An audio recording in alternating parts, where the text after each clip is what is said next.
Innal hamdalillah nahmaduhu wa nasta'inuhu wa nastaghfiruh wa na'udzu billahi min syururi anfusina wa min sayyiati a'malina. Man yahdihillahu fala mudhillalah wa may yudlil fala hadiyalah. Asyhadu an la ilaha illallah wahdahu la syarikalah wa asyhadu anna Muhammadan abduhu wa rasuluh. Allahumma salli wa sallim wa zid wa an'im wa barik ala habibina Muhammadin wa ala alihi wa sahbihi wa man tabi'ahum bi ihsanin ila yaumiddin, amma ba'du. Ma'asyiral muslimin muslimat jamaah Mushola Al-Ghaffar yang berbahagia, alhamdulillah pada kesempatan pagi hari ini Allah kembali mempertemukan kita ketika saudara-saudara kita yang lain sedang berlibur di tempat-tempat wisata. Allah pilih kita untuk berlibur di majelis ilmu di salah satu taman dari taman-taman surga. Salah satu jihad kita memerangi hawa nafsu kita, sehingga pagi hari ini kita bisa bersama-sama berkumpul dalam rangka mempelajari firman-firman Allah dan hadis-hadis baginda Rasulullah sallallahu alaihi wasallam. Salawat serta salam semoga senantiasa tercurahkan kepada baginda Rasulullah sallallahu alaihi wasallam atas segala perjuangan beliau, keluarganya, sahabat-sahabatnya. Alhamdulillah, Islam tersebar di berbagai penjuru dunia, termasuk di negeri kita tercinta. Ikhwan fiddin rahimani wa rahimakumullah. Insyaallah pada kesempatan pagi hari ini kita akan melanjutkan pembahasan kita dari kitab Adabul Mufrad, yang mana kita sampai pada pembahasan salah satu adab dari adab-adab seorang ketika di jalan, yaitu imatatul adza anit thariq, menyingkirkan gangguan di jalan. Kaum muslimin yang dimuliakan oleh Allah Subhanahu wa taala, kita masuk pada pembahasan yang pertama disebutkan oleh Abu,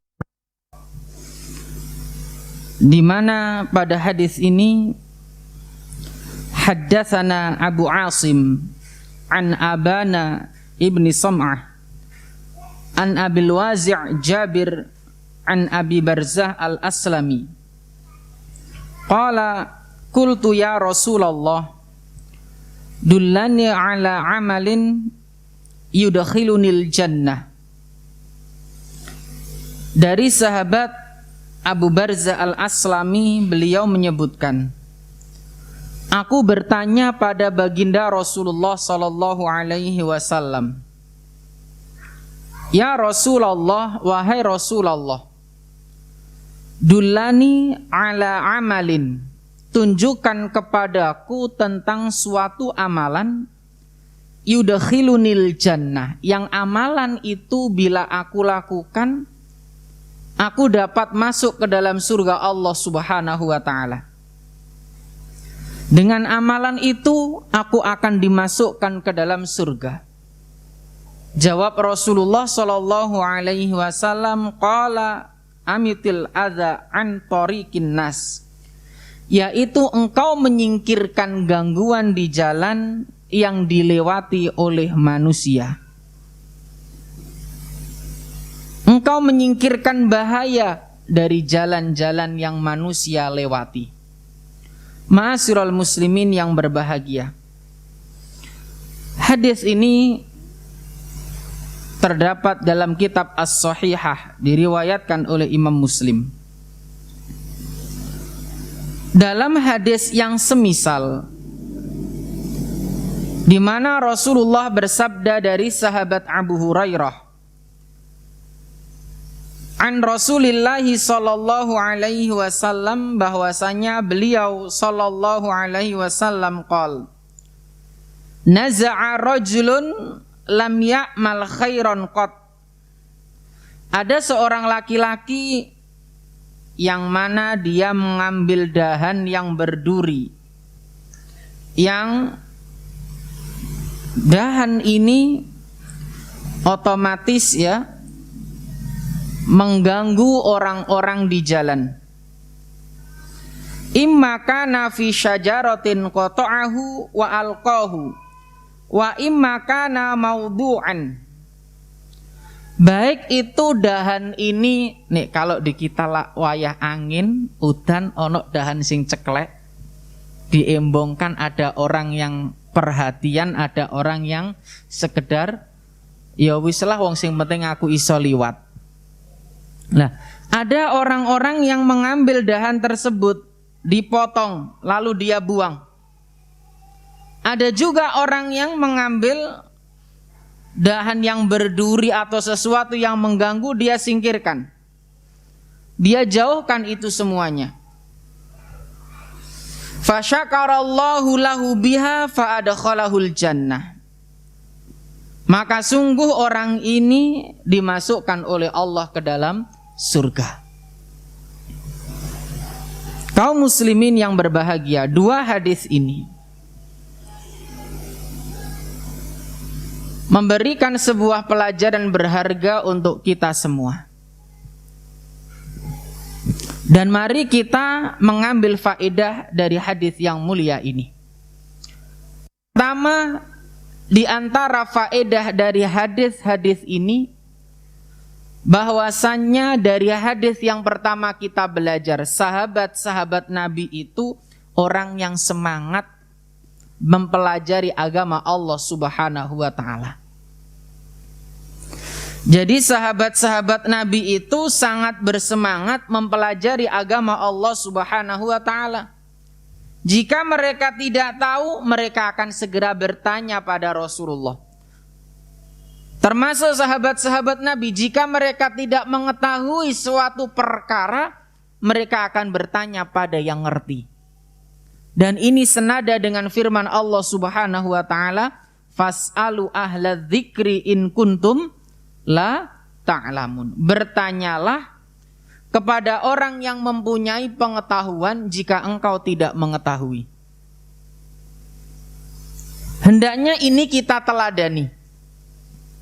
Ketika memang kita tidak tahu duduk suatu perkara, tidak mengetahui suatu urusan, bertanyalah pada yang mengerti. Ya. Bertanya pada orang-orang yang mengerti. Sebagaimana firman Allah yang tadi kita sebutkan, fas'alu ahla dzikri in kuntum la ta'lamun. Bertanyalah. Surat apa ini? An-Nahl ayat 43. Kita diperintahkan untuk bertanya. Termasuk dalam surat Al-Anbiya ayat 7 juga disebutkan fas'alu ahla dzikri in kuntum la ta'lamun.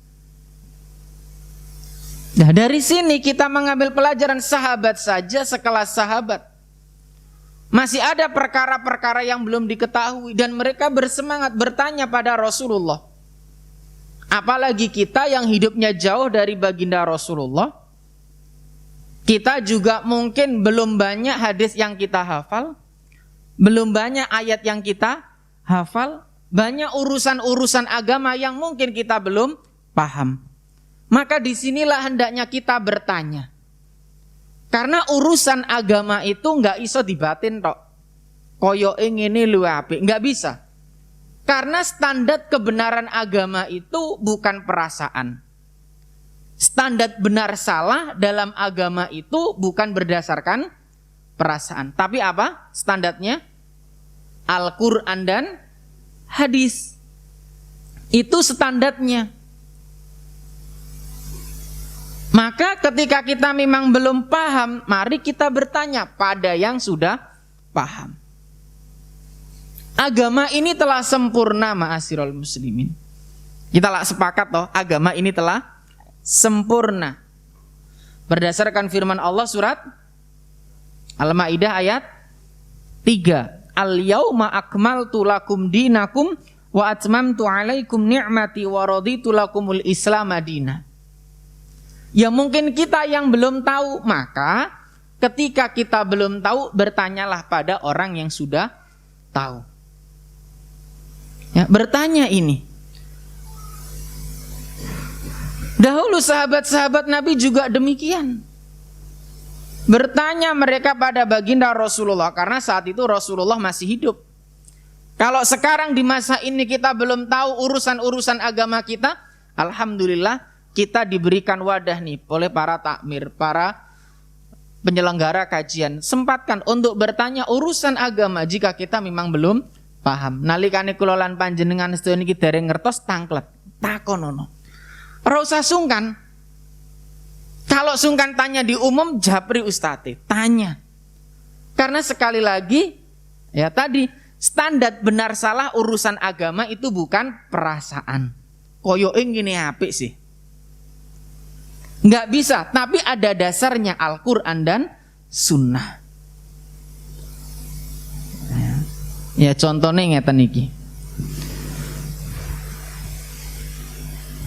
Ketika seorang safar memakai khuf atau sepatu tinggi ya, khuf itu. Kan ada sunnah Rasulullah atau diantara hal yang disebutkan dalam bab-bab fikih yaitu mengusap khuf. Nek dipikir nganggo logika sing kotor sing dhuwur apa sing ngisor? Ngisor, tapi sing diusap sing dukur. Loh. Ini agama, jadi ora berdasarkan perasaan, tapi berdasarkan dalil sekali lagi. Maka mari jika kita memang belum paham urusan agama kita, bertanyalah.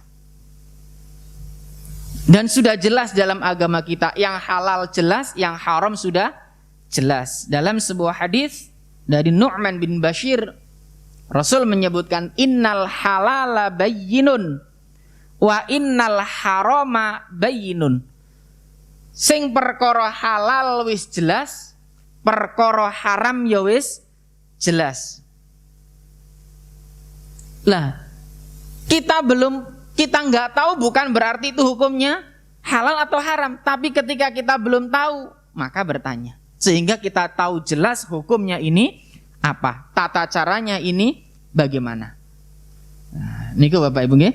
Jadi ketika memang kita belum paham suatu urusan agama kita, bertanyalah pada yang ngerti. Bertanya, nggak usah sungkan. Waduh Ustaz, sungkan aku Ustaz. Ya seperti pada beberapa pembahasan yang lalu sempat kita sampaikan. Dalam suatu majelis ilmu itu, karena memang sebelum-sebelumnya jarang ada pengajian, jadi ada masyarakat yang belum paham. Maaf, seperti bolehkah seorang suami menggauli istrinya ketika istrinya sedang haid? Masyarakat nggak tahu hukumnya. Akhirnya apa? Mereka tetap berhubungan badan. Padahal masalah ini sudah jelas, tapi kitanya saja yang belum tahu. Lah kalau kita nggak bertanya, nggak mau mencari hukumnya, ya bagaimana? Maka disinilah pentingnya kita bersemangat dalam mempelajari agama Allah. Jika memang belum paham, segeralah untuk bertanya. Terlebih dalam urusan ibadah kita, ibadah keseharian kita, sholat dan lain-lain. Bahkan dari sahabat Irbad bin Sariyah, beliau mengatakan Rasul pernah bersabda, qad taraktukum 'alal bayda lailuha kanahariha la yazighu anha ba'di illa halik. Aku telah meninggalkanmu di atas ajaran yang terang benderang. Wis jelas Pak, semua sudah jelas, kitanya saja yang mungkin belum tahu. Lho awak dhewe wae seminggu ngajine sik kena diitung kok. Lak ngoten nggih. Seminggu ping 12. Masya Allah. Jamaah Al-Ghafar rolas seminggu. Ya, kita dan urusan ini kita sehari-hari kan beribadah kepada Allah. Setiap hari kita beraktivitas butuh ilmu. Makan juga butuh ilmu. Safar butuh ilmu. Berkendara butuh ilmu. Segala aktivitas kita butuh ilmu. Nah, inilah ma'asyiral muslimin. Jadi ketika kita memang belum paham, ayo bertanya. Ya, jangan pernah sungkan untuk bertanya karena segalanya telah dijelaskan oleh baginda Rasulullah Shallallahu Alaihi Wasallam. Sampai-sampai Abu Dzar pernah mengatakan, ya, wa ma ta'irun yuharriku janahaihi fis sama. Tidaklah ada seekor burung yang mengepakkan sayapnya di langit sana, illa wa qad dzakara lana minhu ilman, kecuali sudah dijelaskan oleh Rasulullah ilmunya kepada kita. Sampai urusan itu loh sudah dijelaskan ilmunya. Bahkan sampai melbu kamar mandi loh wis dijelaskan ilmunya. Leres nggih? Sampai lali mangan nggak maca donga iku wis dijelaskan ilmunya. Bener? Mau makan nggak baca doa tengah-tengah baru diingatkan oleh Nabi? Dijelaskan? Semua telah dijelaskan. Makanya ketika kita memang belum paham urusan agama kita, bertanyalah. Fas'alu ahla dzikri in kuntum la ta'lamun. Ini faedah yang pertama. Faedah yang kedua dari hadis yang mulia ini, yaitu semangat para sahabat dalam meraih surga. Sahabat Nabi tanyanya apa tadi? Ya Rasulullah, dullani ala amalin yudakhilunil jannah. Wahai Rasulullah, tunjukkan kepadaku amalan yang dengannya jika aku lakukan, aku dimasukkan ke dalam surga. Banyak hadis-hadis yang semisal ini. Ya, banyak sekali kalau kita mau membuka. Dan jawaban Rasulullah memang berbeda-beda, tergantung siapa yang tanya juga, kondisinya juga. Ada yang disebut la taghdab walakal jannah dan lain-lain. Sahabat Nabi dulu tanyanya bagaimana agar mereka nanti masuk surga. Kalau orang zaman sekarang tanyanya lebih banyak urusan dunia. Ini urusan surga didik. Bagaimana agar bisnisku lancar? Benar? Bagaimana meningkatkan profit suatu urusan? Bagaimana agar dagangan iku laris? Bagaimana agar ini wes bener mboten? Sampai nek ono seminar masalah ngene iki Mas yo bayar kebek tikete entek. Leres mboten? Entek Mas yo pendaftarane pembayarannya 1 juta. 3 juta diskon jadi 1 juta. Laris, Pak. Bener ya? Pernah baca gitu? Nah. Bayar tetap dibudali, tapi kalau ada bagaimana masuk surga bersama keluarga, sepi. Padahal yo gratis, gak bayar loh ini. Bukan berarti kita nggak boleh bertanya tentang urusan dunia, boleh. Bertanya tentang bagaimana usaha kita lancar, boleh. Tapi jangan sampai kita lupa ada kehidupan setelah ini yang hendaknya kita juga persiapkan juga. Untuk kehidupan dunia aja kita persiapan, kita ilmui kok. Untuk agar sukses bisnisnya butuh ilmu tadi. Akhirnya ikut seminar masalah bisnis. Benar? Itu untuk kesuksesan apa? Dunia. Bagaimana untuk sukses akhirat? Bagaimana kita masuk surga bersama keluarga? Seharusnya ini juga kita perhatikan. Seharusnya ini juga kita bersemangat. Lah ini yang ditanyakan sahabat Nabi kepada baginda Rasulullah Sallallahu Alaihi Wasallam. Ya Rasulullah, wahai Rasulullah, dullani ala amalin, tunjukkan kepadaku suatu amalan yudakhilunil jannah, yang dengannya ketika aku lakukan aku dimasukkan ke dalam surga. Pernah nggak Pak kita tanya piye ya carane mlebu surga ngono?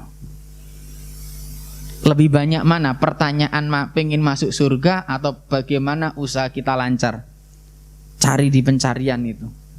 Di Google aja kalau nyari pencarian bagaimana ini, wah. Ketika kita melihat ada poster tentang seminar berbayar, iku lo berbondong-bondong Pak. Tiket larang lo dituku, dibeli Pak. Karena mereka beranggapan, karena mereka juga yakin setelah ini saya bisa meningkatkan SDA, bisa meningkatkan taraf hidup saya. Bisnis saya bisa lancar, usaha saya bisa laris. Setelah ini, setelah ikut seminar ini. Berapa ratus ribu dikeluarkan Pak? Berapa juta dikeluarkan? Semangat antusias, Masya Allah. Sangat antusias.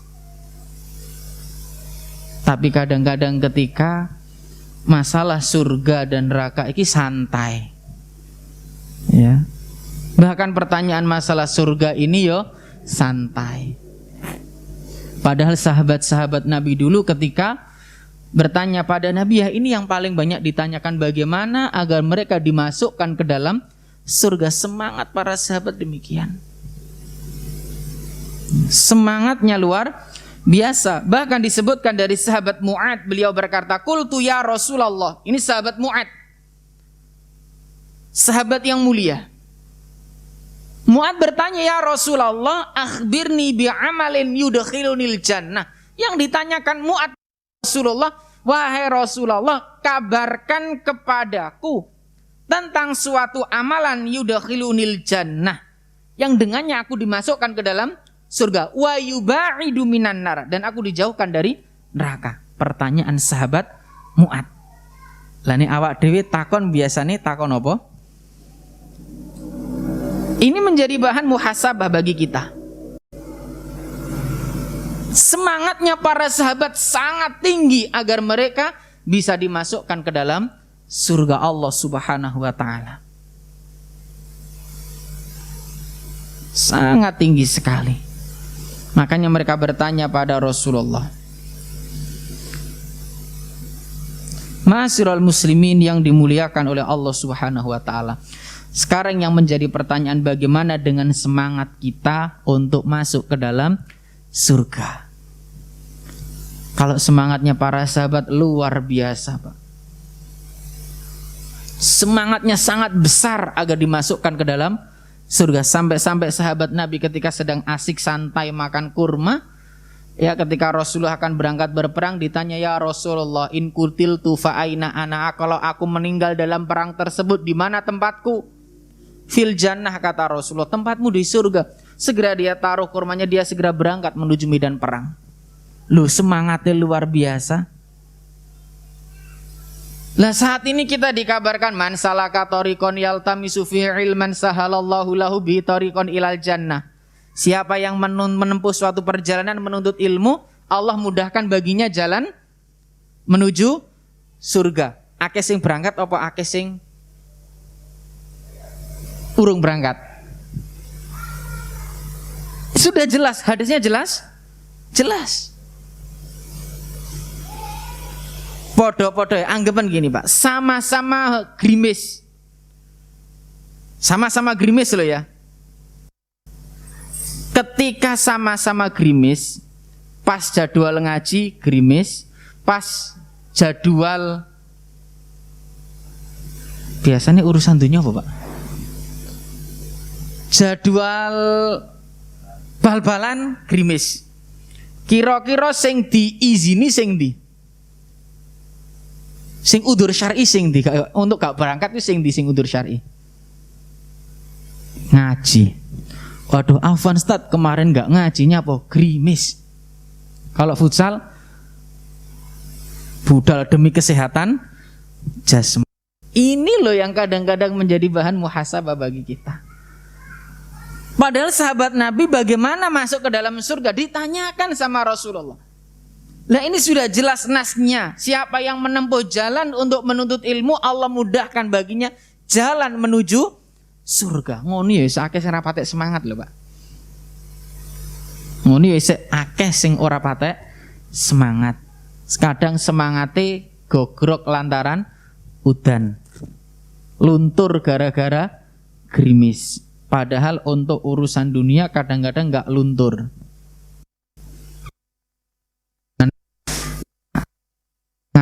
Bantuan mangkilo kalau ono ngaji sing siji gerimis, siji udan. Wayah ngambil kok udan deres kudu diambil dina iku, wayah ngaji gerimis. Kira-kira sing luwih semangat sing ndi? Sing kok pengalaman jeneng.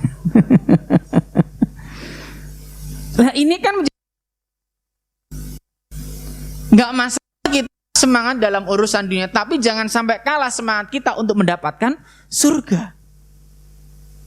Memang muslim harus bersemangat dalam setiap urusan, tapi urusan semangat, urusan akhirat harus lebih semangat. Bagaimana semangatnya para sahabat-sahabat terdahulu? Mereka sangat bersemangat. Faedah yang ketiga dari hadis yang mulia ini, jangan meremehkan suatu amalan sekecil apapun amalan itu. Ya, jangan meremehkan suatu amalan, suatu kebaikan sekecil apapun itu. Rasul tadi menjawab apa? Menyingkirkan duri atau gangguan di jalan itu dapat memasukkan manusia ke dalam surga. Lak ketokane gur nyingkirkan kan. Kadang-kadang di jalan kan ada batu, Pak. Ada batu di tengah jalan. Kadang kita itu ya wis sekedar lewat lah. Coba ketika kita singkirkan batu ini, ya, kita singkirkan batu ini, karena ini ketika ada sepeda yang mungkin sepeda motor, apalagi yang bannya rodok kecil, blender bisa jatuh ini, bisa jatuh. Lah ketika kita lihat itu singkirkan. Kelihatannya remeh, kelihatannya sepele, tapi apa kata Nabi? Ini dapat memasukkan seorang hamba ke dalam surga. Inilah manusia saat ini, inilah kita saat ini, gambaran kita saat ini. Kadang-kadang kita meremehkan suatu kebaikan. Dulu sahabat-sahabat Nabi semangat melakukan suatu amalan sunnah karena mereka paham itu sunnah. Sekarang kita kadang-kadang meninggalkan suatu amalan sunnah karena meremehkan halah guru sunnah. Bener? Alah wong guru sunnah Ustaz. Tapi dulu sahabat-sahabat Nabi ketika memang tahu itu adalah suatu amalan, memiliki pahala di sisi Allah Subhanahu wa taala, mereka bersemangat, bergegas untuk melakukan. Lah kita saat ini ketika tahu itu suatu amalan, alah sunnah kan enggak wajib. Kan kita. Padahal Rasul mengingatkan kita, wala tahqiranna syai'an minal ma'ruf.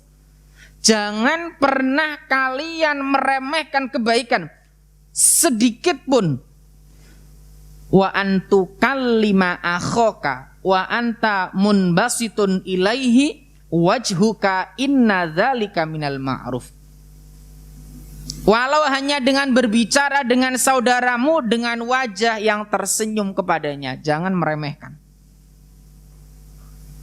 Amalan tersebut adalah bagian dari kebaikan. Ya. Jangan remehkan suatu kebaikan sedikit pun, jangan pernah.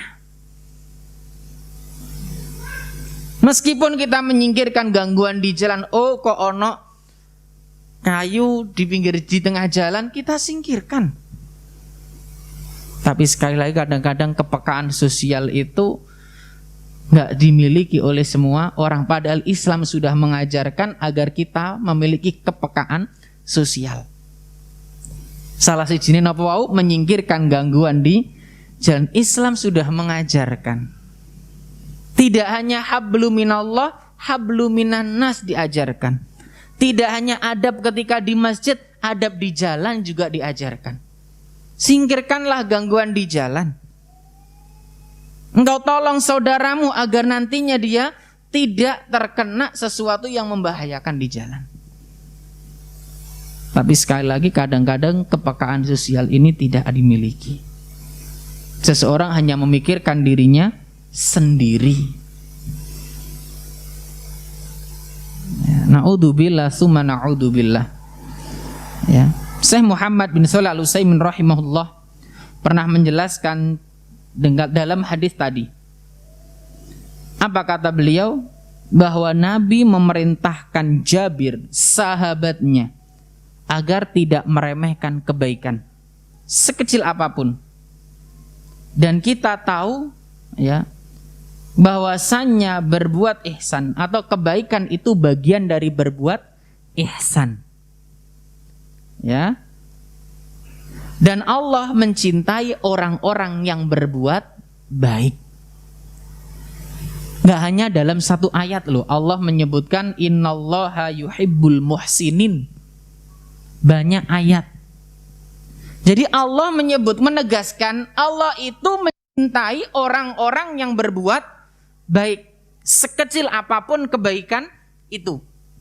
Termasuk tadi apa? Menyingkirkan gangguan di jalan. Ngobrol dengan saudaranya, bertemu dengan saudaranya dengan wajah yang ceria. Itu suatu kebaikan. Dan Allah menegaskan. Bisa dilihat surat kedua ayat 195. Surat kedua ayat 195. Innallaha yuhibbul muhsinin. Bisa dilihat juga surat ketiga ayat 134. Surat ketiga ayat 134. Wallahu yuhibbul muhsinin. Dilihat juga surat ketiga ayat 148. Surat ketiga ayat 148. Nanti dicek di rumah. Termasuk surat kelima ayat 13. Surat kelima ayat 13.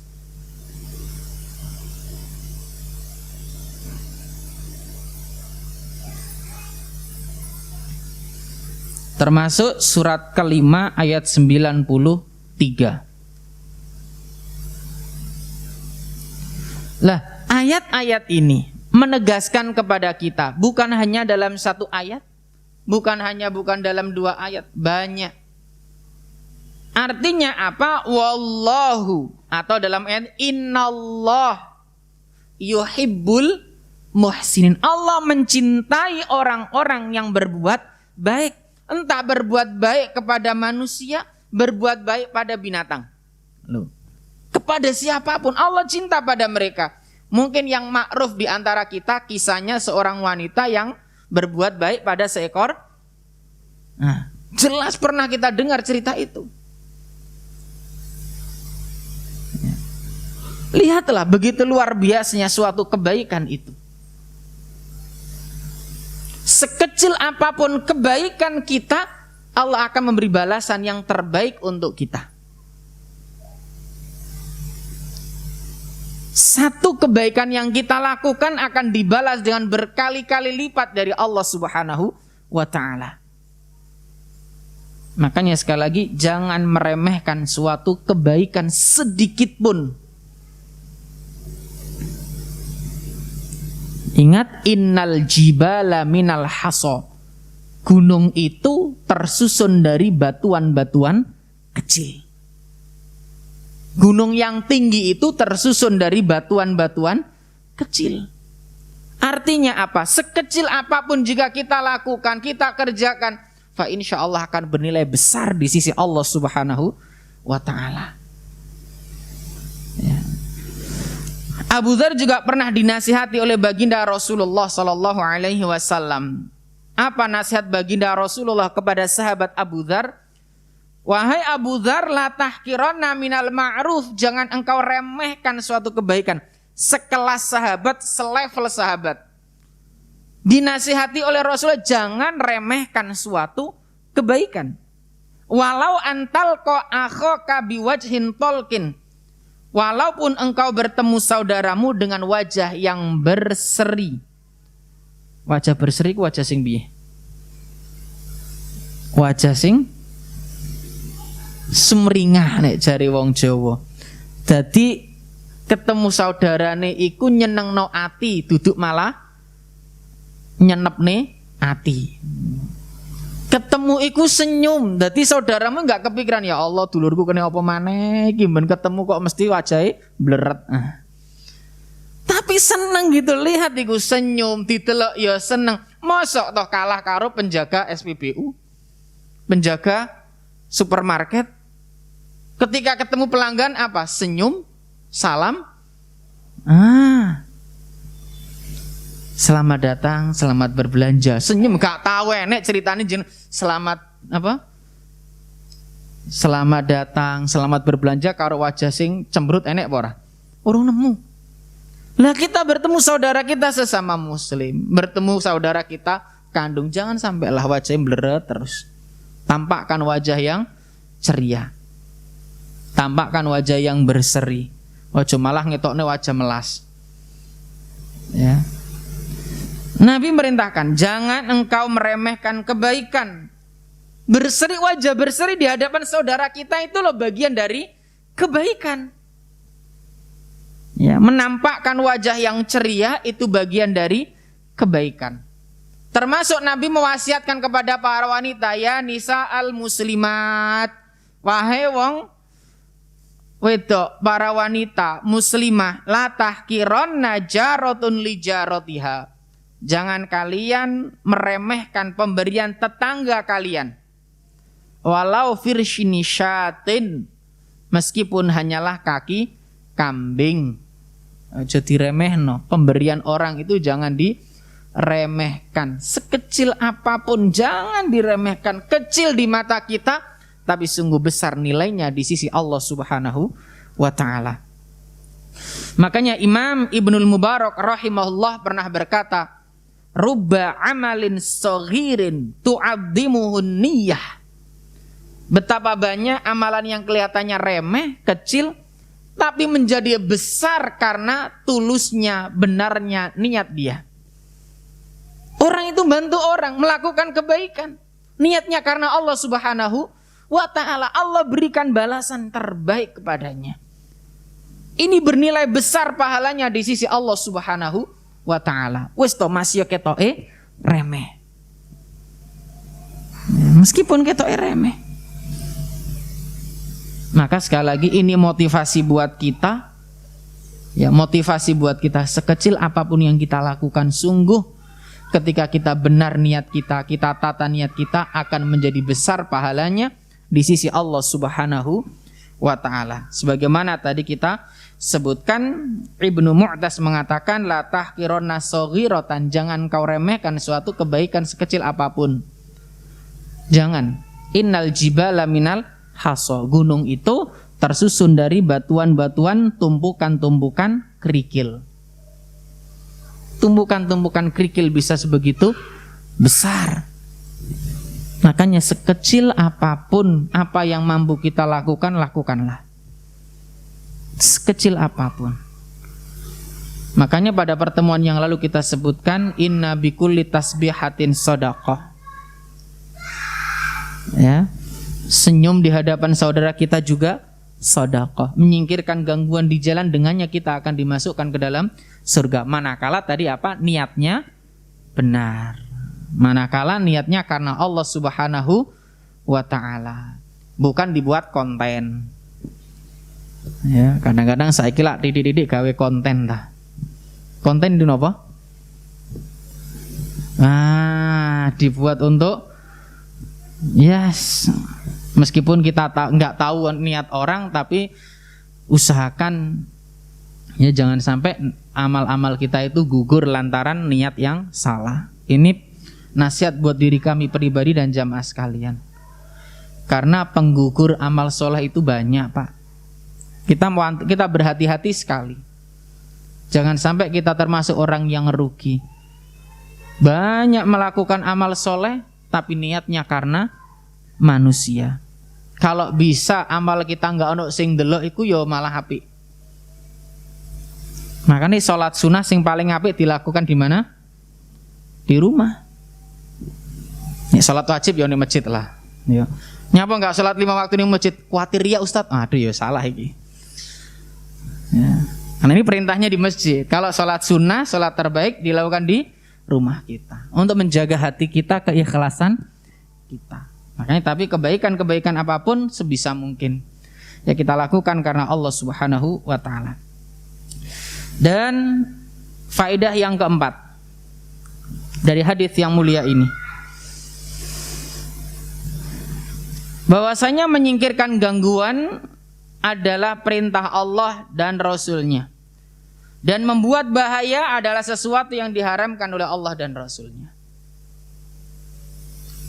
Kita tahu salah satu hadis dari Abi Sa'id di mana Rasulullah bersabda, la dororo wala diror, tidak boleh memberikan madarat tanpa disengaja ataupun disengaja, baik untuk dirinya ataupun orang lain. Jangan memberikan madarat, termasuk apa? Memberikan gangguan pada orang lain. Maka Syekh Utsaimin menyebutkan, mata sabata dararu wajaba raf'uhu. Jika ada suatu doror, suatu yang bisa menyakiti orang lain, maka wajib untuk dihilangkan. Ini yang disampaikan oleh Syekh Utsaimin dalam syarah Al-Arba'in An-Nawawiyah. Makanya kalau ada suatu yang membahayakan orang lain, segera singkirkan gangguan itu. Kalau di jalan, segera singkirkan dari jalan tersebut. Entah batu, entah ranting, entah kayu, atau apapun ketika di jalan, singkirkan. Termasuk jika mungkin Bapak Ibu di depan rumah panjenengan kok embongnya welek, ya sebisa mungkin kita apa? Mendandani ya, atau menyampaikan kepada yang berwenang sekitar, atau setidaknya kita menutuplah jika kita mampu ya, agar orang lain tidak apa? Terkena keburukan darinya. Apalagi musim hujan gini kan jalan-jalan juga gampang berlubang kan ya, karena terseret oleh air dan lain sebagainya. Sebisa mungkin ya. Jadi Syekh Utsaimin menyebutkan mata sabata dharar wajaba raf'uh. Jika ada suatu hal yang bisa mendolimi, menyakiti orang lain, segera wajib dihilangkan. Wa mata sabatal idrar wajaba raf'uhu ma'a uqubati qasidil idrar. Wajib pula dihilangkan disertai adanya hukuman karena mudarat yang diberikan dengan sengaja. Nah, ini yang disampaikan oleh Syekh Utsaimin. Jadi sekali lagi, jika ada sesuatu yang memang bisa mengganggu orang lain, segera singkirkan. Kita sebagai seorang muslim kan ittiba Rasul toh. Dalam segala aspek, tidak hanya sholat loh ya, dalam segala aspek kehidupan, ucapan, tindakan, perbuatan, kita diperintahkan ittiba Rasul. Maka jangan sampai kita perkecil ruang lingkup ittiba ini, hanya mengikuti Rasul dalam masalah sholat tok, sedangkan muamalah tidak. Padahal Rasul diperintahkan menyempurnakan akhlak manusia. Paham ini ya? Jelas? Jadi dalam segala aspek kehidupan, Pak. Maka pentingnya awak dhewe ngaji nggih ngoten niku ben ngerti bagaimana sih ibadahnya Nabi, bagaimana muamalahnya Nabi, bagaimana akhlak-akhlak yang diajarkan oleh baginda Rasulullah sallallahu alaihi wasallam, agar kita tahu ibadahnya bagus, muamalahnya bagus. Ya, salate apik, hubungan karo tetangga kanan kiri masyarakat yo apik, bermuamalah dengan masyarakat juga baik. Agar juga tidak kelewat batas, tidak sampai kebablasan juga. Loh, ini pentingnya kita ngaji. Dan hadis ini juga memberikan gambaran kepada kita, memberikan pelajaran kepada kita, hendaknya kita hati-hati jangan sampai mengganggu orang lain. Wong gangguan di jalan suruh menyingkirkan, maka aneh bila kita kemudian mengganggu orang lain. Jelas ini ya. Nek gangguan di jalan itu lo suruh menyingkirkan, maka jangan sampai kita mengganggu orang lain. Biasanya apa Pak niki? Kenapa? Dan lain-lain lah. Ya. Kalau itu nate Pak, berangkat ngaji sore, waktu ini rodok mepet. Seret lagi melaku seret, maaf jalan ditutup. Nah, putar balik seret, kembali ke jalur utama, lurus meneh. Maaf jalan ditutup lagi. Putar balik putar neh. Wah, Masya Allah. Biasanya ana acara napa niki? Napa? Iku enggak siji lho, Pak. Ya Allah, akhirnya iki yo iki dalanin dineh iki galak jalan terobosan iku. Moenggok maneh. Ya, maka sebisa mungkin Nabi saja menyingkirkan gangguan di jalan, maka sebisa mungkin jangan sampai kita membuat gangguan kepada orang lain apapun itu. Baik di jalan atau dalam segala aspek kehidupan lah. Jangan sampai kita mengganggu orang lain. Tetangga kita juga pernah kita bahas, jangan sampai kita mengganggu tetangga. Diperingatkan banyak hadis-hadis Rasulullah yang mengingatkan kita jangan sampai mengganggu. Ya. Sebagaimana tadi dalam hadis Rasulullah, al-dharara walad dhirar, nggak boleh mengganggu orang lain. Tetangga kita khususnya. Kadang-kadang kan banyak orang itu nggak peduli orang lain. Banyak orang nggak peduli dengan tetangganya. Makanya Rasulullah pernah bersabda, dan hadis ini pernah kita bahas dalam adab dengan tetangga dulu. Ya Rasulullah, inna fulana taqumul lail wa tasumun nahar wa taf'alu wa tasaddaqu wa tu'dhi jiranaha bilisaniha. Ya Rasulullah, si fulana sering melakukan malam, puasa siang hari, berbuat baik, senang sedekah, tapi ngelarani, menyakiti ya orang lain dengan lisannya. Apa kata Nabi? La khaira fiha hiya min ahlin nar. Gak ada kebaikan dalam diri orang tersebut. Dia termasuk penghuni neraka. Lihat. Menyakiti orang lain, baik dengan perbuatan ataupun dengan lisan, jangan sampai pernah kita lakukan. Jangan sekali-kali. Ini ada seorang wanita, dia sholat malam, dia puasa, dia bersedekah, tapi dia menyakiti orang lain, memadoroti orang lain ya, dengan lisannya. Kata Nabi, la khaira fiha, gak ada kebaikan dalam diri orang tersebut. Ia min ahlin nar, dia termasuk penghuni api neraka. Ini menjadi pembelajaran buat kita ya. Jangan sampai kita membuat gangguan pada orang lain. Jangan mengganggu orang lain baik dengan lisan ataupun perbuatan. Nah, ini wanita ini kan mengganggu orang lain dengan lisannya. Ya.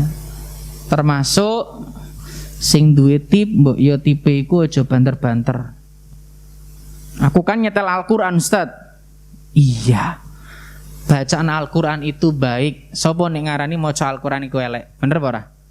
Baca Al-Quran itu baik, tapi nek wayah tengah wengi jenengan maca Al-Quran mok kei apa? Yang son di masjid biasanya apa? Toa, dihadep nomae tanggane dianter ae. Ki mengganggu ora? Baca Al-Qurannya bagus, tapi perhatikan ya adab-adabnya dan lain sebagainya. Makanya tadi kita katakan baik buruk dalam masalah ibadah itu ono standarte. Enggak sesuai dengan perasaan kita. Termasuk masalah tadi. Ya. Ma'asyiral muslimin yang dimuliakan oleh Allah Subhanahu wa taala, dan ingat seorang muslim itu muslim diarani wong muslim iku kata Nabi an Abdillah bin Amr, semoga Allah meridai keduanya, anin Nabi sallallahu alaihi wasallam, dari baginda Rasulullah sallallahu alaihi wasallam. Qala, beliau bersabda, al muslimu wong muslim niku man salimal muslimuna ya, adalah yang orang muslim yang lain selamat min lisanihi, dari lisannya, wayadihi, dari tangannya. Paham ini? Jadi ketika kita, wah aku iki wong muslim wis apik, pastikan jangan sampai lisan kita mendolimi saudara kita yang lain, tangan kita jangan sampai mendolimi orang yang lain. Mungkin kita nggak mendolimi orang dengan tangan kita, tapi kadang lisan itu luweh ngelarani. Lisan itu kadang-kadang omongannya kadang luweh pedes. Ya, pedese lombok iku lak nagih to, sesuk pengen maneh. Nek pedese omongane wong, nah iki iso gare pedhot duluran, pedhot tetonggoan. Leres? Hati-hati. Pedese lombok sesuk pengen baleni wis to rujak pedes iku lho sesuk ya. Waduh saiki aku kapok wis ra kudu maneh. Sesuk ya tuku pedes maneh kok.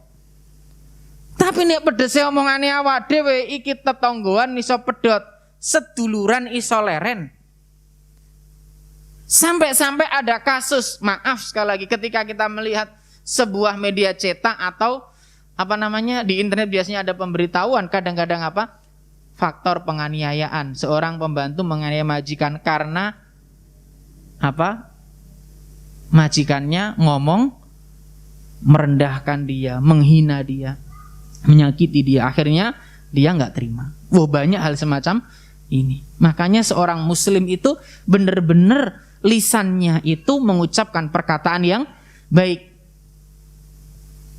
Makanya Nabi mengingatkan kita, falyakul khairan au liyasmut, kata Nabi. Karena apa? Jangan sampai kita mengganggu orang lain. Di jalan jangan sampai kita mengganggu orang. Di rumah jangan sampai mengganggu yang lain. Bertetangga juga jangan sampai mengganggu tetangga. Berteman juga jangan sampai mengganggu teman. Baik dengan lisan ataupun perbuatan. Makanya diingatkan oleh Nabi, hendaklah orang itu mengucapkan perkataan yang baik atau hendaknya dia diam. Lebih selamat, Pak. Ya, lebih selamat.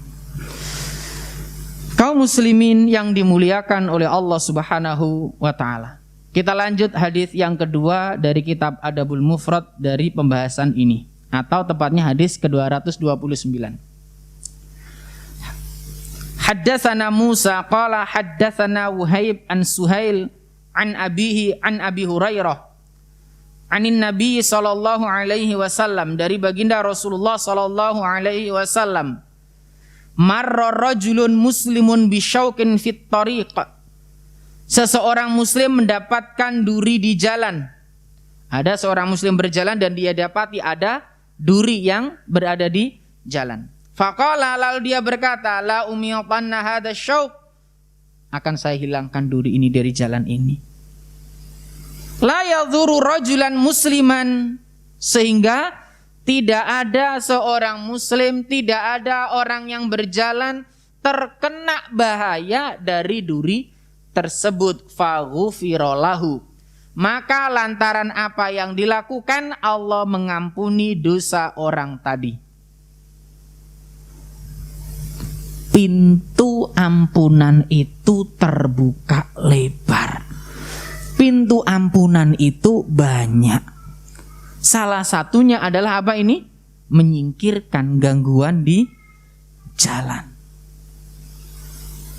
Orang ini ketika berjalan mendapati ada duri di jalan. Tak singkirkan duri ini agar yang lain tidak terkena bahayanya. Ya. Disingkirkan duri tersebut. Maka sungguh ketika dia melakukan ini karena Allah, benarnya niatnya, tulusnya hatinya dalam menyingkirkan gangguan di jalan ini, Allah ampuni dosa orang-orang tersebut. Makanya pintu ampunan itu oke. Dan sebagaimana hadis Rasulullah Sallallahu Alaihi Wasallam bahwasanya wal hasanat tudhibus, kebaikan itu menghapus keburukan. Menyingkirkan gangguan di jalan kebaikan enggak tadi? Kebaikan. Maka kebaikan ini akan menghapuskan dosa dan kesalahan kita. Makanya la tahqiranna minal ma'rufi syai'an. Jangan engkau remehkan, jangan. Ketok remeh lah nyingkirno gangguan di jalan. Itu Masya Allah, ini luar biasa. Kadang orang itu masalah seperti ini, remeh seperti ini, ya benar-benar diremehkan, dia nggak peduli. Padahal ini adalah ladang pahala bagi dia, ladang kebaikan baginya. Ya, ladang ini bisa jadi orang yang mungkin sedekah nggak oke, tapi banyak amal baiknya bisa mengungguli mereka-mereka yang sedekahnya banyak. Karena setiap kebaikan yang dilakukan, betapa banyak orang yang mendapatkan manfaat, Pak. Ya, ada dahan yang mangklung di jalan yang ganggu orang banyak, ya. Atau apapun itu ada dulu, dia pinggirkan, dia singkirkan. Betapa banyak orang yang lewat akhirnya ya mendapatkan keamanan, gak mendapat madarat. Kelihatannya remeh, tapi betapa banyak pahala yang didapatkan. Makanya jangan remehkan sekecil apapun. Ketika membicarakan, saya teringat salah satu hadis tentang keutamaan membangun rumah Allah Subhanahu wa taala atau membangun apa? Masjid. Nabi pernah menyebutkan, man banalillah, siapa yang membangun masjid karena Allah, meskipun sebesar sarang burung. Sarang burung ku sak piro to, Pak? Sarang burung sing paling gede sak piro? Burung apa? Burung unta ya? Ku sak piro sarange? Lah enggak sak gede omah to, Pak. Tapi sekecil apapun yang dia lakukan karena Allah, membangun rumah Allah, Allah bangunkan baginya rumah di surga. Lah bahasane, wis masih aku nomah gur duwe batako siji, wis tak sumbangno kanggo pembangunan ini. Dibangunkan enggak oleh Allah dengan rumah di surga? Allah bangunkan baginya sebuah rumah di surga. Sekecil apapun yang dia lakukan. Dan kita dapat pahala enggak dari apa yang dilakukan orang-orang yang di masjid itu? Ada orang salat kita dapat pahala? Dapat kok. Maka sekali lagi jangan meremehkan kebaikan sekecil apapun. Jangan sampai kita meremehkan. Ma'asyiral muslimin yang dimuliakan oleh Allah Subhanahu wa taala, dan sudah selayaknya sebagai seorang muslim ketika melihat sesuatu yang menjadikan orang mendapatkan maldharat, segera untuk disingkirkan, ndang di pinggir nih. Tapi kadang-kadang sekali lagi kepekaan sosial ini masih kurang dimiliki. Wong iku ndelok awak dhewe apik apa ora. Orang loh, Pak. Kita bicara sesama tetangga ya, sama orang ya. Orang itu melihat kita baik apa buruk bukan berapa banyak hafalan Al-Quran kita. Orang melihat kita baik atau buruk bukan berapa banyak sholat malam kita, karena mereka nggak tahu. Tapi wong niku ndelok awak dhewe apik apa ora, bagaimana kita bermuamalah dengan mereka. Bagaimana sikap kita di masyarakat itu. Itu yang mereka akan, woi ku apik apa ora. Makanya kadang-kadang sebagian orang itu nganggap, "Moh wong iku jare wis ngaji kok ya akhlake enggak apik, karo tangga kok ya ora apik. Lah ndi bukti apike agamane jare wis ngaji." Kenapa? Kadang kita sudah ngaji tapi tidak diimbangi dengan apa? Muamalah kita dengan mereka kurang bagus. Ono watu ning tengah embong ya meneng wae, ora dipinggirne. Ketemu dulure sesama muslim ya ora ono senyum-senyume. Ya, ketemu tetangga ya ora ono nyopo-nyopone. Padahal kita diperintahkan untuk afsus salam, menebarkan salam. Masyarakat taunya kita baik ya dari muamalah kita dengan beliau-beliau ini. Menyingkirkan gangguan di jalan, bantu orang yang kesusahan, bantu tetangga yang kerepotan. Nah, itulah sebenarnya kaum muslimin yang dimuliakan oleh Allah Subhanahu wa ta'ala. Kita lanjutkan hadis yang terakhir, penggalan hadis atau hadis yang ketiga dari pembahasan ini.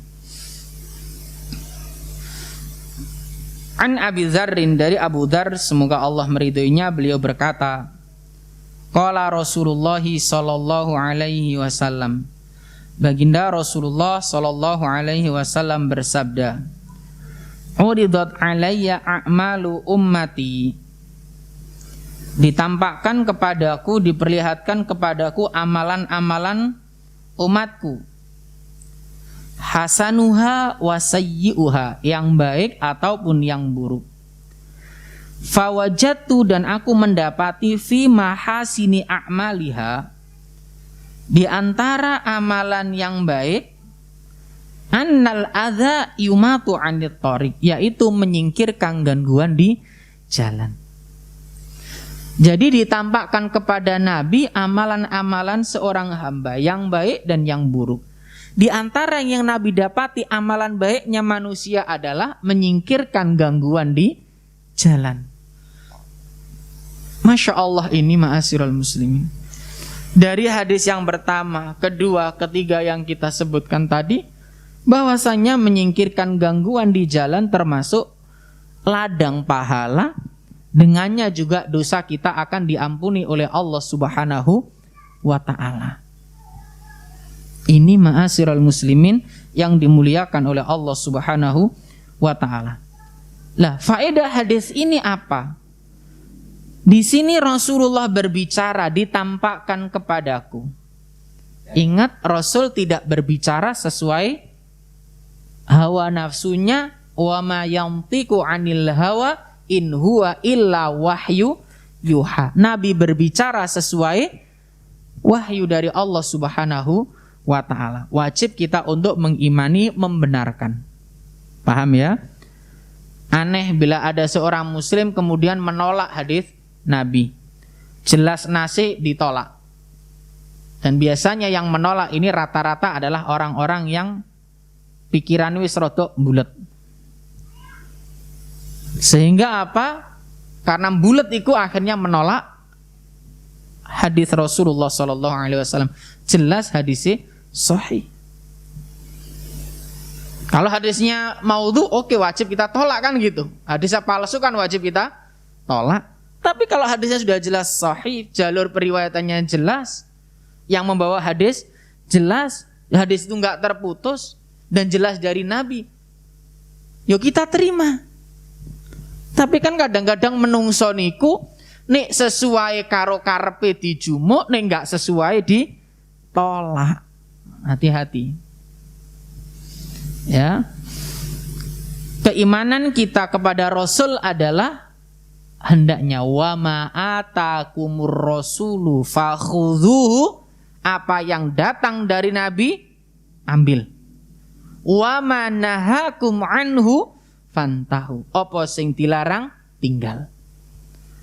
Masih toh awak dhewe iki, waduh lah iki biasane tak lakoni, tibake mari ngaji iki enggak oleh.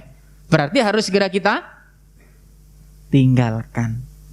Lah nek tak tinggalno iki aku terus mangan apa? Mangan sego. Nanti mangan apa? Kita tinggalkan wis toh. Berat ya iyalah wong kita meninggalkan sesuatu yang menjadi kebiasaan.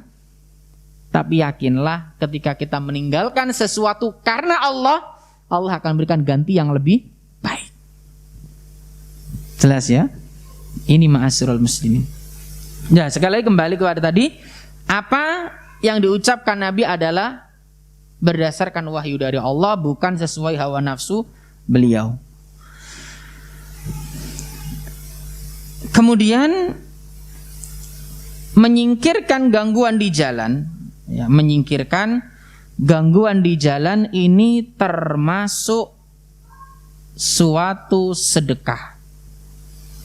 Ya, menyingkirkan gangguan di jalan adalah sedekah.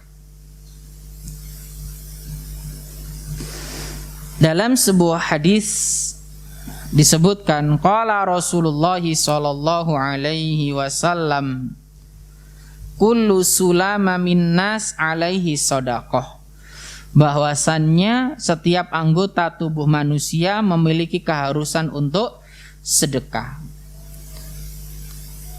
Kulla yaumin tatlu fihi syamsu, ya.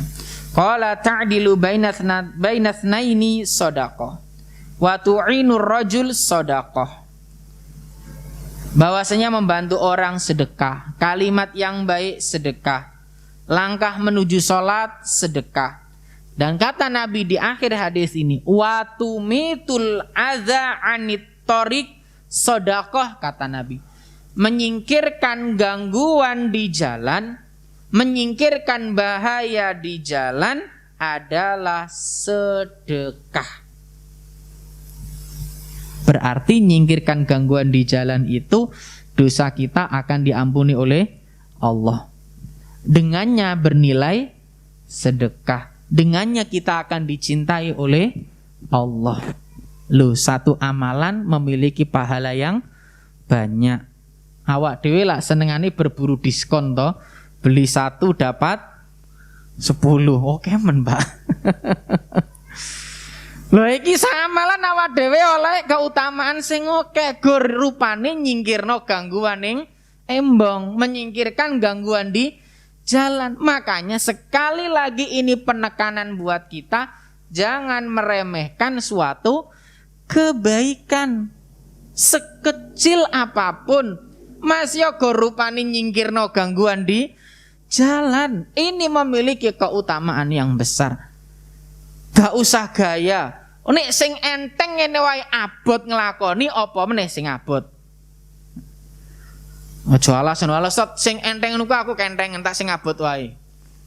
Nek sing enteng wae ora iso nglakoni, apa meneh sing abot. Nyingkirno gangguan di jalan niku abote apa to? Njajal kula tanglet. Pak, nyingkirno gangguan ning embong di jalan niku angele abote apa? Selak kesusat. Apa nih? Ada lagi? Apa sih sing gari awak di ono gangguan di jalan gak disingkirno iku nyapa? Males Ustaz. Wah, iki angel iki wis. Nek wis males iki wis angel. Abote iku ya megone awak dhewe imane sek lemah. Ya, imane awak dhewe isek lemah sehingga kebaikan-kebaikan terasa berat. Ya. Nek imane awak dhewe wis dukur kan ya gak ngono to. Karena orang kalau imannya sudah tinggi, imannya sudah baik, maka dia akan ringan melakukan kebaikan.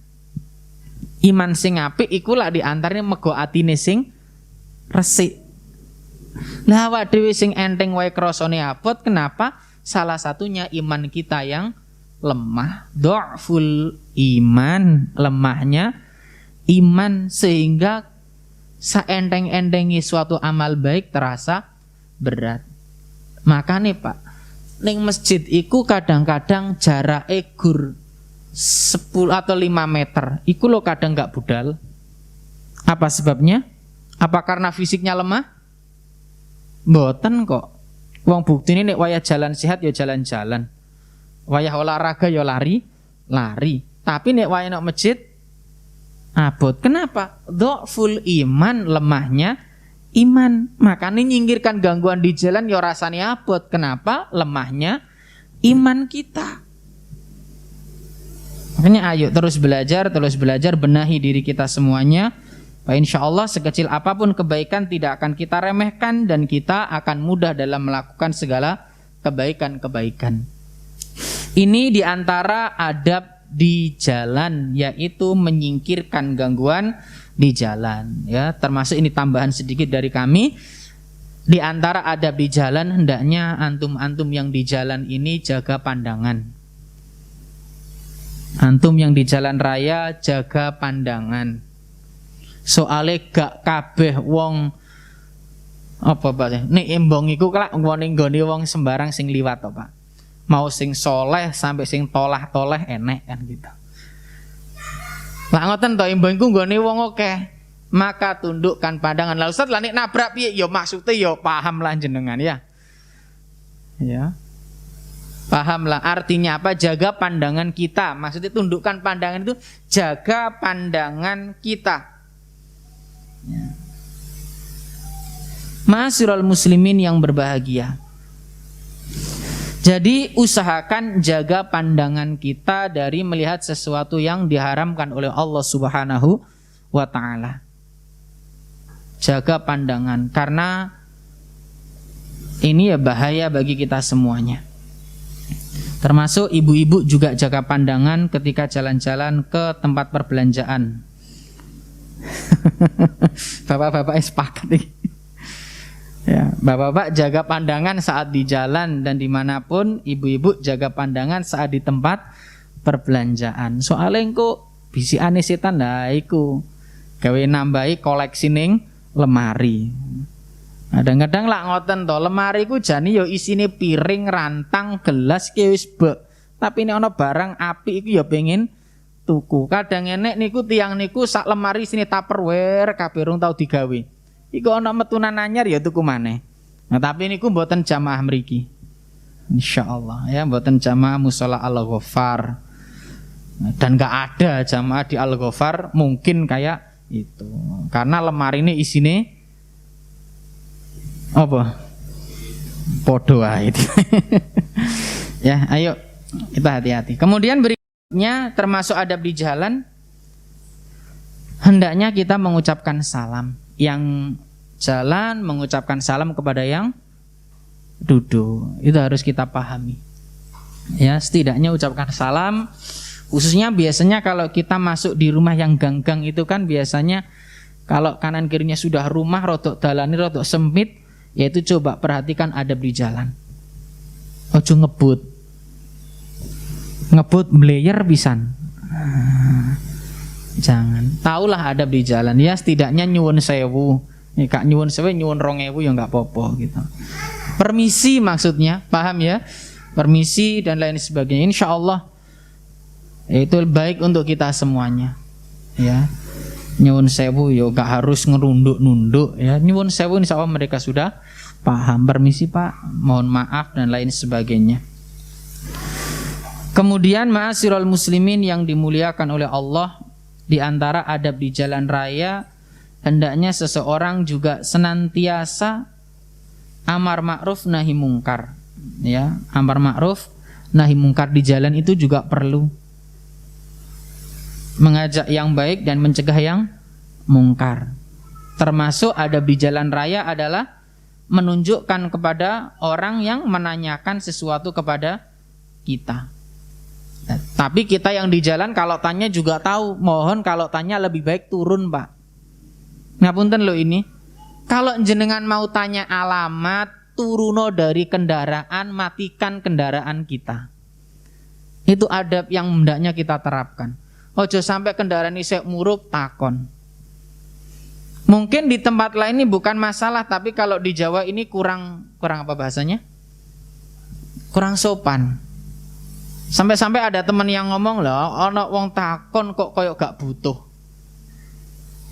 Kenapa kendaraan masih nyala? Tanya di atas kendaraan. Berhenti dulu, matikan kendaraan kita, tanya.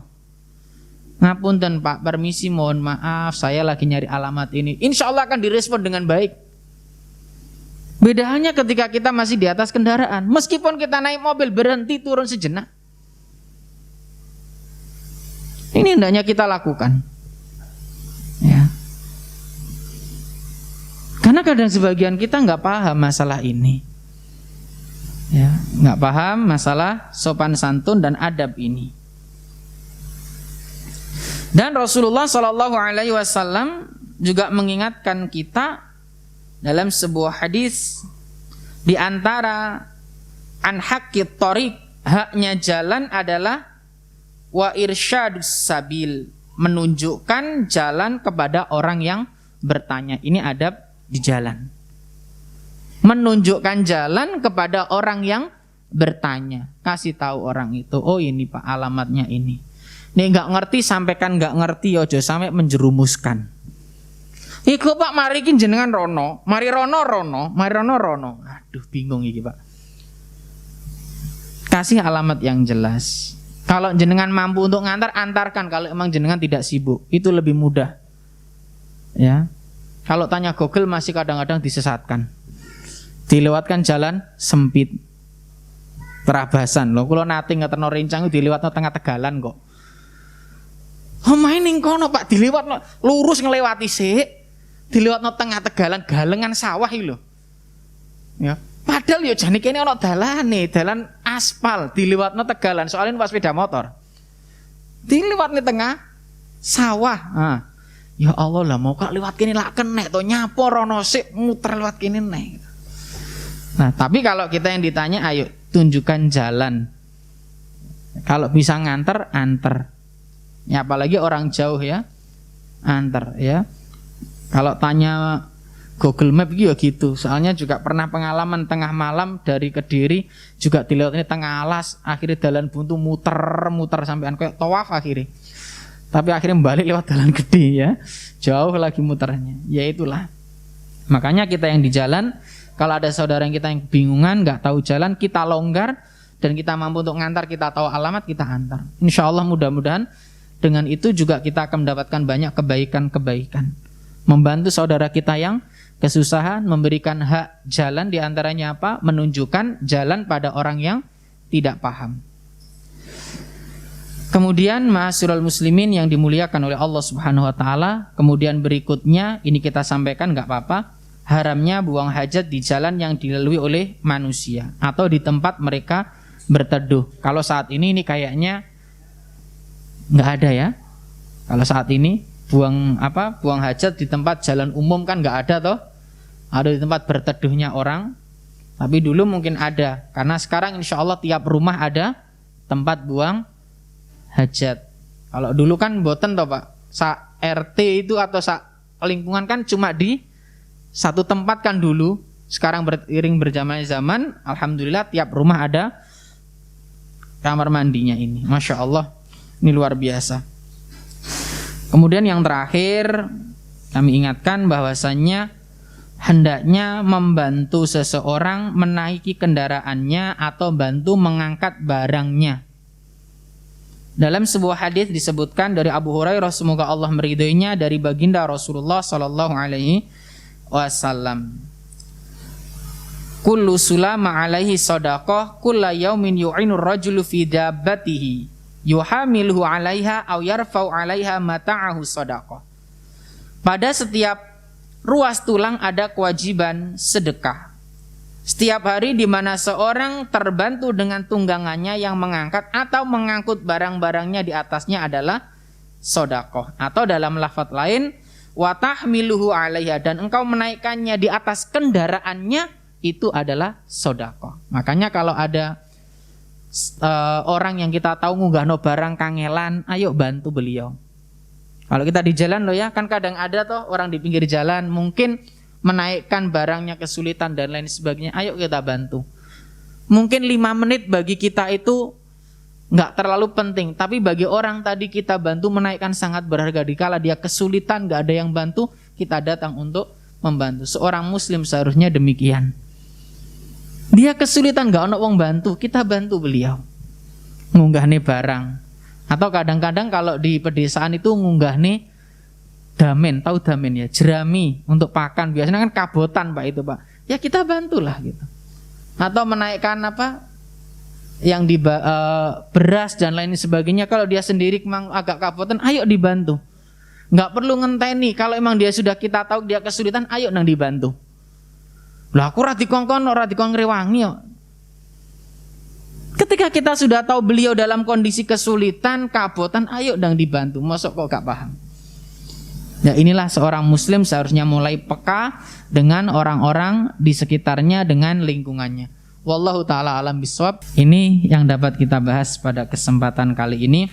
Mudah-mudahan yang singkat ini bermanfaat khususnya bagi diri kami pribadi dan antum sekalian. Dan sekali lagi kita sebagai seorang muslim, mari kita terapkan apa yang sudah kita pelajari. Ya, ilmu yang sudah kita pelajari kita amalkan, kita terapkan dalam kehidupan sehari-hari dan sampaikan kepada yang lainnya. Sekian kita akhiri dengan doa kafaratul majlis. Subhanakallahumma wa bihamdika asyhadu an la ilaha illa anta astaghfiruka wa atubu ilaik. Alhamdulillahirabbil alamin. Assalamualaikum warahmatullahi wabarakatuh.